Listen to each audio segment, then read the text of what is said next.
महाराजसाहेब, औरंगजेबाची कबर जी आहे त्याचं उदात्तीकरण होत आहे ती काढली जावी अशी नवनिर्माणाची पण मागणी आणि बऱ्याच नेत्यांची आता मागणी यायला लागली. तुम्ही कसं बघताय?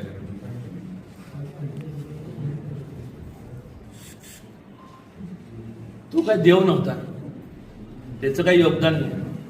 तो इथं आला होता. तो कोण आहे? तो काही इथला नव्हता. छत्रपती शिवाजी महाराजांनी प्रत्येक जाती धर्मातल्या लोकांचं जे श्रद्धास्थान आहे, जे मंदिर असतील, मस्जिद असतील, जे काय बाकीचे धर्मस्थळ असतील ते जपण्याचं काम केलं. यांनी उलट केलं. मग ह्यांनी जर उलट केलं असेल तर मग ती काय ठेवण्यात काय अर्थ आहे? परत कोण म्हणणार तो हिंदू मुस्लिमचा विषय तो इथला नव्हताच. तो चोर होता, लुटेर होता. बाहेरनं आलेले हे लोक आहेत.